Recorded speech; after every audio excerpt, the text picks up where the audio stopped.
வணக்கம் நண்பா, welcome to VJSK film. So இன்னைக்கு இந்த வீடியோ பார்க்க போகிறோம்னா, நம்ம கொத்தால சிவா டேரக்டரில் நம்ம ஜூனியர் என்டிஆர் ஆக்டிங்கில் அப்கமிங் ரிலீஸ் ஆகக்கூடிய ஒரு பேனந்தின் மூவி தான் தேவாரா பார்ட் 1. இந்த படத்துக்கான எதிர்பார்ப்பு ஃபேன்ஸ் பற்றி நிறைய சொல்லலாம்.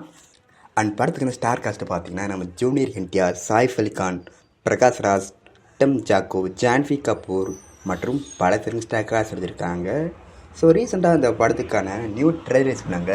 ரிலீஸ் ஸ்க்ரீன் டேக்கிங் வச்சு அந்த ட்ரெயிலர் பக்கம் தரமாக இருக்குது. மாசாக சொல்லலாம், அதில் ஒருத்தா பண்ணியிருக்காங்க. பேக்ரவுண்ட் ஸ்கோர்லாம் சும்மா அல்டிமேட்டாக இருக்குது. ஃபைட் சீக்வன்ஸ் நம்ம தெரிவிக்க விட்டாங்க, அதுக்கு பயங்கரமாக இருக்குது. ஸோ வெயிட் பண்ணி பார்ப்போம் இந்த தேவார பார்ட் 1 படம் எந்த ஒருத்தா பண்ண போகிறாங்கன்னு. அண்ட் இந்த படத்தை இப்போ செப்டம்பர் 27 இந்த படத்தை தயார் பண்ண போகிறாங்களாம். படம் தயார் செய்யும்போதே தமிழ், தெலுங்கு, கன்னடம், மலையாளம், ஹிந்தின்னு மொத்தமாக மல்டி ஆர்டர்ஸ் இந்த படத்தை தயார் பண்ண போகிறாங்க. படத்தை தயார் செய்ய பாருங்கள். அண்ட் பிடிச்சிருந்தா லைக் பண்ணுங்கள், காமெண்ட் ஷேர் பண்ணுங்கள். அண்ட் மறக்க நம்ம சப்ஸ்கிரைப் பண்ணிக்கோங்க. மீண்டும் இது போன்ற வீடியோவில் சந்திப்போம்.